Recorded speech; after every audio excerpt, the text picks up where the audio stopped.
welcome back to Entertainment Weekly's Comic-Con studio. We are live right now, coming to you. You're watching us on Twitter, YouTube, somewhere out there. Thanks so much for joining us. I am right now with the cast and team with the Apple TV Plus series For All Mankind. Hello, hello. Welcome to all of you. Hi. Let's just do some quick introductions. We'll go around quickly. Okay. Hi, I'm Cynthia Wu, and I play Kelly Baldwin. My name is Joel Kinnaman. I play Ed Baldwin. Come here, Zoe. And this is Zoe, by the way. This is Zoe Kinnaman. I'm Chris Marshall, and I play Danielle Poole. Eddie Gathegi, I play Dev. I'm Meryl Davis. I play executive producer on the show. I'm Matt Wolpert. I'm a showrunner, co-creator, and executive producer. I'm Chantal Van Stanton. I play Karen Baldwin. I'm Coral Peña, and I play Aleda Rosales. Ben Adivi, co-creator, showrunner. I'm Casey Johnson, and I play Danny Stevens. And I'm Jodie Belfo, and I play Ellen. Well, thank you guys all so much for being here. Okay, let's talk first about that big panel. There were a lot of people in there, a lot of fans. What's really impressive about this show is that, you know, as the seasons are going on, you guys are picking up more and more viewers. People are tuning in. I mean, that's obviously exciting. But when you get to be in, you know, the convention center, in Ballroom 20, all those people, I mean, does that kind of put a different awareness about the fandom for you?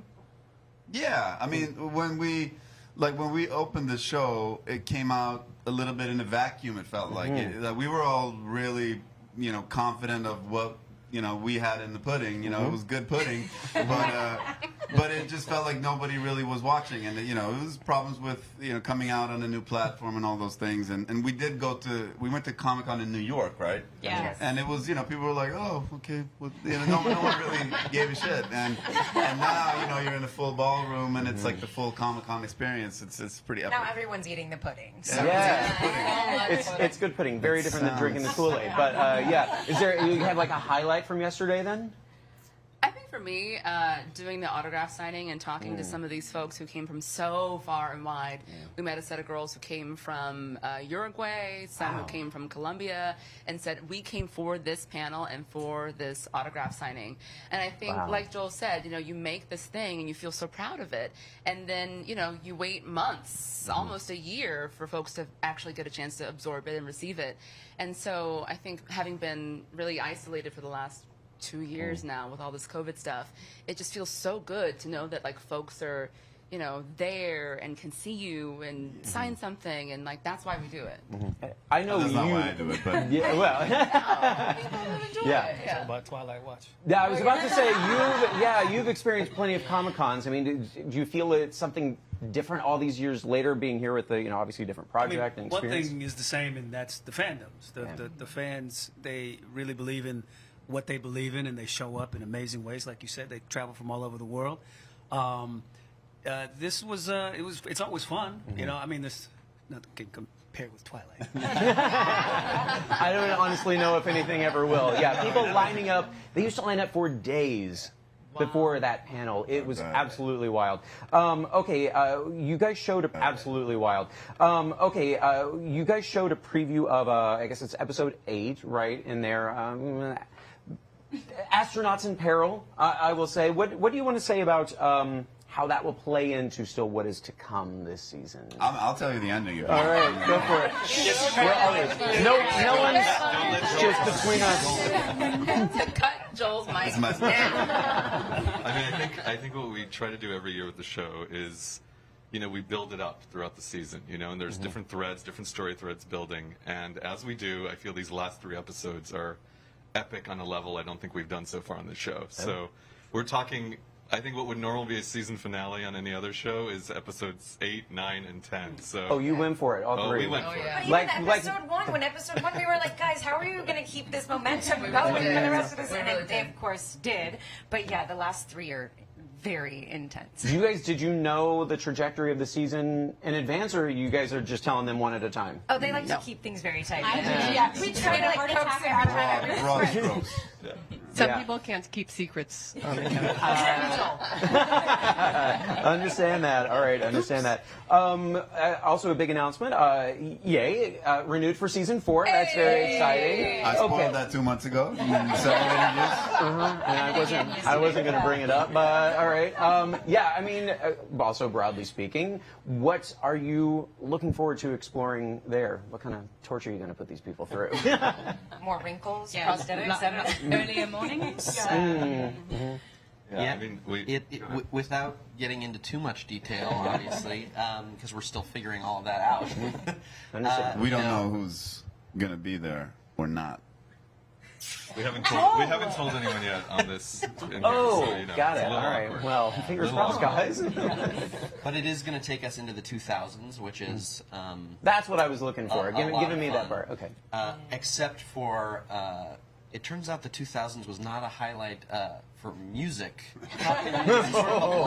Music. So Wait, didn't Chumbawamba come out there or something? I'm thinking like a lot of boy bands is what I'm thinking. We have so many good ideas. Yeah. very tricky. Okay, all right. Put someone in a boy band. But speaking of, like, you know, a couple characters have already gotten the Hollywood treatment as Meg Ryan and Dennis Quaid.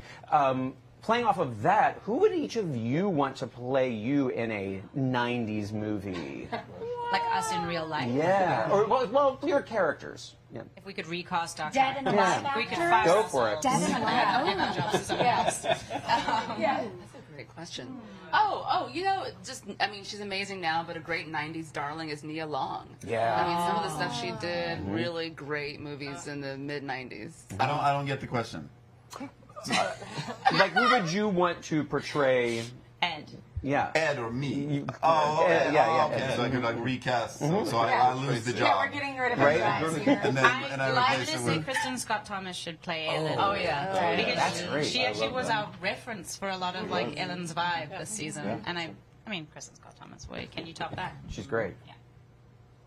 I would always say Julia Roberts. Sorry, Yeah. not sorry. You look just like her. always. It's a good one for Karen in particular. I feel like Joel's like, no one could play this better. He's like Joel.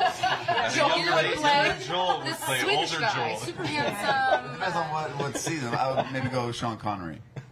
Oh. That's great. I can see that. Yeah. Okay, okay. Anyone else? If not, it's fine. We'll move on. I mean, there's kind of a void at the time of Latin actresses, but I would probably go Rosie Perez. She's great. She's so cool. Eddie, did you have one? Giancarlo or Don Cheadle. Nailed that one. Like that a lot. Like that a lot. Speaking of, season 4 will go into the 2000s, obviously playing with alternate histories or timelines in the show. Is there one so far that you've tapped into that's like your favorite that you've gotten to play around in? Wait, I don't understand the question.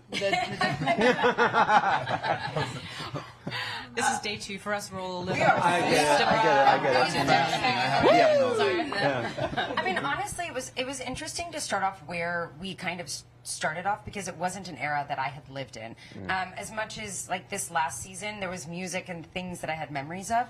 The 60s was really, for me, diving into the history, talking to my parents, finding out that women couldn't get a credit card without their husband, like really wonderful things that I was glad we progressed from. But it also was And then the very world is eye-opening. turning again. Yeah. But, yeah. Have we really? I mean, yeah.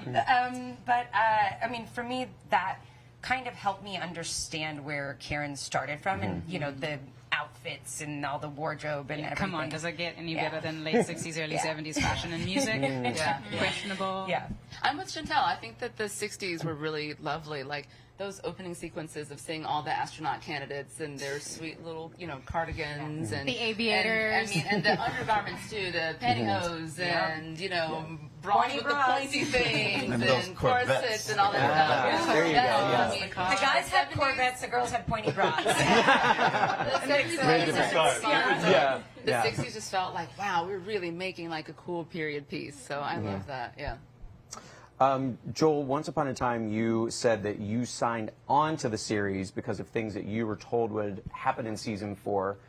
Do those things still feel true? No. To what? No, they lied. You lied, or they lied? They lied. Oh. We lied. No, I think without saying too much. Ooh. no, I think the original pitch that I got, sort of the 5-season-ish pitch. Then I think what we were doing in season 3 was then season 4. So like now, I think they knew what they were going to do up to season 3, and now they're like clueless. Now Does that sound right? Got it. No, but Things kind of moved and switched around a little. No, but now it's, I think season 4 and 5.